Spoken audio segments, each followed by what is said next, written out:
જોવડાવ્યા બાદ સુરતમાં મેઘરાજાએ ધમાકેદાર એન્ટ્રી કરી છે, પરંતુ વરસાદની એન્ટ્રીની સાથે ભારતના નંબર 1 સ્વચ્છ શહેરની અસલી સુરત લોકોની સામે આવી ગઈ છે। સૌથી પહેલા મહાનગરપાલિકાની પ્રી મોન્સૂન કામગીરીના તમામ દાવાને પોકળ સાબિત કરતી આ તસવીરો જુઓ। દ્રશ્યો જોઈને જ સવાલ ઊભા થાય કે અહીં રસ્તા છે ખરા? પહેલા જ વરસાદે સુરતના મોટા ભાગના રસ્તા બ્લોક થઈ ચૂક્યા હોય તેવી સ્થિતિ જોવા મળી। ડભોલી હોય, સિંગણપુર હોય કે પછી કતારગામ, સર્વત્ર રસ્તા નદીમાં ફેરવાઈ ગયા હોય તેવા દ્રશ્યો જોવા મળ્યા। વિચાર કરો, આજે આ સિઝનનો પહેલો વરસાદ છે અને ઠેર ઠેર કમર સુધીના પાણી ભરાઈ ગયા છે। અનેક ગાડીઓ પાણીમાં ગરકાવ થઈ ગઈ છે। મહાનગરપાલિકાના અણઘડ વહીવટને કારણે પહેલો જ વરસાદ વાહન ચાલકો માટે જાણે સજા જેવો બની ગયો અને તેમણે પારાવાર હાલાકીનો સામનો કરવો પડ્યો। ખુદ પોલીસ ચોકીની અંદર પણ વરસાદી પાણી ઘૂસી ગયા। સવાલ એ છે કે દર વખતે આની આ સ્થિતિ કેમ? શા માટે ચોમાસા પૂર્વે જ પાણીના નિકાલ માટે યોગ્ય કામગીરી કરવામાં નથી આવતી? આજે વહેલી સવારથી સુરતમાં ધોધમાર વરસાદ વરસી રહ્યો છે। ભારે વરસાદને પગલે સુરતનો વેડ રોડ વિસ્તાર પણ પાણી થઈ ગયો। અહીં ઘૂંટણસમાં પાણી ભરાતા વાહન ચાલકોને પારાવાર હાલાકીનો સામનો કરવો પડ્યો।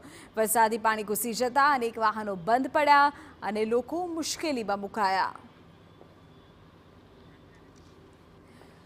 સુરતનો ડભોલી, સિંગણપુર વિસ્તાર પણ જાણે દરિયામાં ફેરવાઈ ગયો હોય તેવા દ્રશ્યો જોવા મળ્યા। ડભોલી સિંગણપુરને જોડતા મુખ્ય રસ્તા પર જ પાણી ફરી વળતા સ્થાનિકો અટવાઈ પડ્યા। સ્થિતિ એવી હતી કે ક્યાંય સામાન્ય રસ્તો જ ના દેખાય। પહેલા જ વરસાદમાં આ હાલ છે તો હજુ તો આખું ચોમાસું બાકી છે, ત્યારે શું થશે એ જ મોટો સવાલ છે।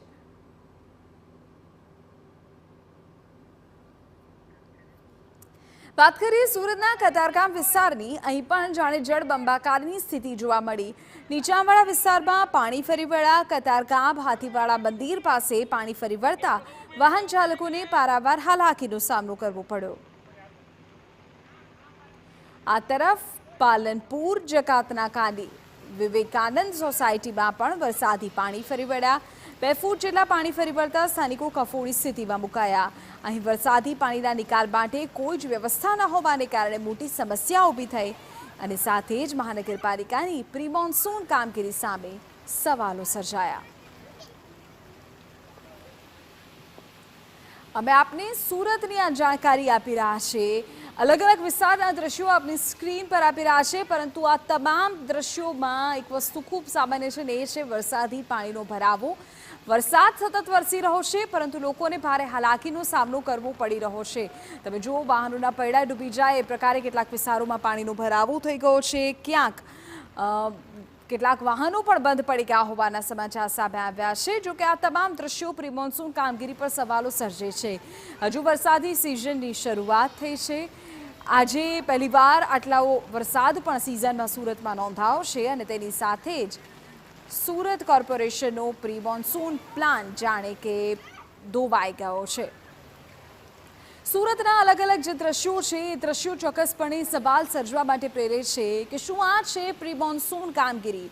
શું આના માટે કરોડો રૂપિયાનો ખર્ચ મહાનગરપાલિકા કરે છે? કારણ કે આમ તો સ્વચ્છ સિટી, સ્માર્ટ સિટીની વાતો આપણે કરીએ છીએ, પરંતુ પહેલા જ વરસાદમાં સુરતીઓના હાલ તો બેહાલ થઈ ગયા છે। કતારગામ હોય, આસપાસ અન્ય ગ્રામ્ય વિસ્તારો લઈ લો, ત્યાં તમામ સ્થળો પર આ જ પ્રકારની સ્થિતિ છે। શહેરોમાં કેટલાય મુખ્ય માર્ગો એવા છે કે જે પાણીમાં ગરકાવ થઈ ગયા છે। કાર ડૂબી જાય ત્યાં સુધી પાણીનો ભરાવો થઈ ગયો છે। લોકો બહાર નીકળે તેવી પરિસ્થિતિ નથી। ક્યાં કેળસમાં પાણીનો ભરાવો થઈ ગયો છે। જો કે લોકોનો એ સવાલ એ છે કે ક્યાં છે મહાનગરપાલિકાના એ અધિકારીઓ, પદાધિકારીઓ, તંત્રના અધિકારીઓ, નેતાઓ જેમની જવાબદારી હોય છે લોકોના દુવિધામાંથી બહાર નીકાળવાની, લોકોને સવલતો આપવાની, આ પ્રકારની હાલાકીમાંથી બહાર કાઢવાના। પરંતુ અહીં તો કેળસમાં પાણીનો ભરાવો છે અને હજુ પણ સ્થિતિ જેમની તેમ છે।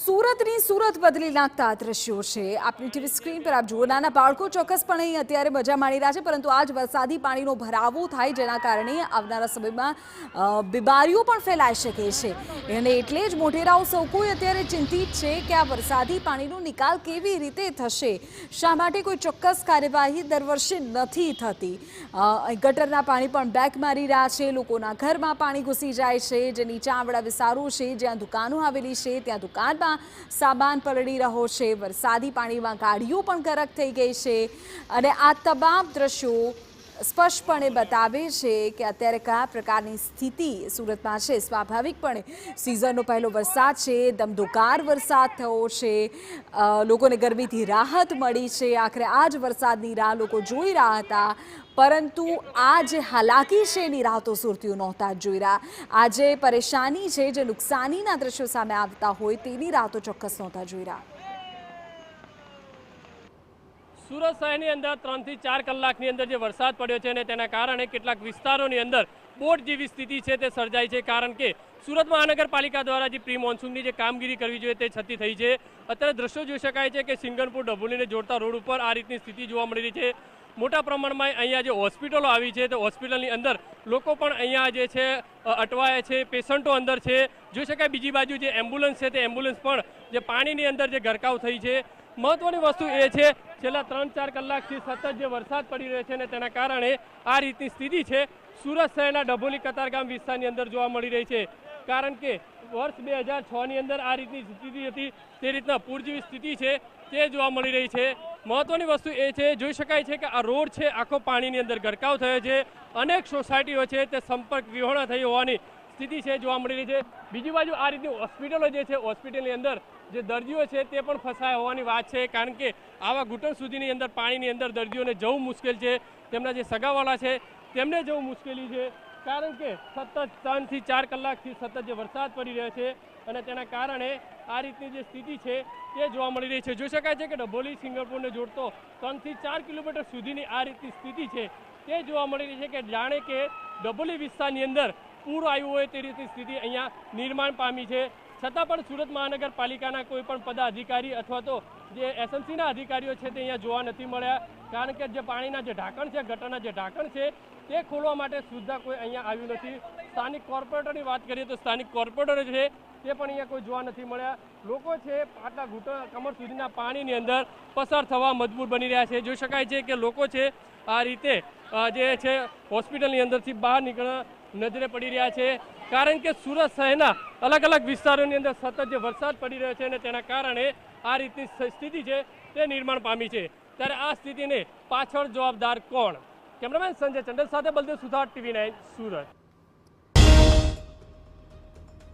તો આપ જુઓ કમર સુધીના પાણી રસ્તામાં ભરાઈ ગયા છે રસ્તાઓ જાણે નદી બની ગયા છે વાહન ચાલકોને હાલાકી પારાવાર થઈ રહી છે પોલીસ ચોકીમાં પણ પાણી ઘૂસી ગયા છે મોટા વાહનો ગાડીઓ પણ પાણીમાં ગરકાવ થઈ ગઈ છે આ સિઝનનો ધમાકેદાર વરસાદ સુરતમાં વરસ્યો અને સુરતની સુરત જેમણે બદલી નાખી છે તમામ મુખ્ય માર્ગો પર પાણીનો ભરાવો થયા હોવાના દ્રશ્યો છે અમારા સંવાદદાતાએ હોસ્પિટલની આસપાસના દ્રશ્યો પણ બતાવ્યા કે જ્યાં કોઈ ઇમરજન્સી માટે લોકો પહોંચે ત્યાં કેવી રીતે એમ્બ્યુલન્સ પહોંચે કેવી રીતે દર્દી પહોંચે સવાલ અત્યારે થઈ રહ્યો છે કારણ કે જ્યાં જુઓ ત્યાં માત્ર પાણી જ પાણીનો ભરાવો છે વાહનો ચાલી શકે તેમ નથી કેટલાય વાહનો પાણીમાં ગરકાવ થઈ ગયા છે વાહનો ખરાબ થઈ ગયા છે પોલીસ ચોકીમાં પાણી ઘૂસી ગયા છે હોસ્પિટલના મેઇન ગેટ સુધી પણ પાણી પહોંચી ગયા હોવાના દ્રશ્યો પર સંવાદદાતાએ હમણાં જ બતાવ્યા આ તમામ દ્રશ્યો અત્યારે સુરતની વર્તમાન સ્થિતિને બતાવી રહ્યા છે આપણે કહી દઈએ કે પાછલી 4-5 કલાકથી સતત ત્યાં વરસાદ વરસી રહ્યો છે અને આ તમામની વચ્ચે લોકોની પરેશાની પણ હવે એટલી જ વધી છે કારણ કે કોઈ પણ જો ઇમરજન્સી આવે તો પણ વ્યક્તિ બહાર નીકળી શકે તેવી સ્થિતિમાં નથી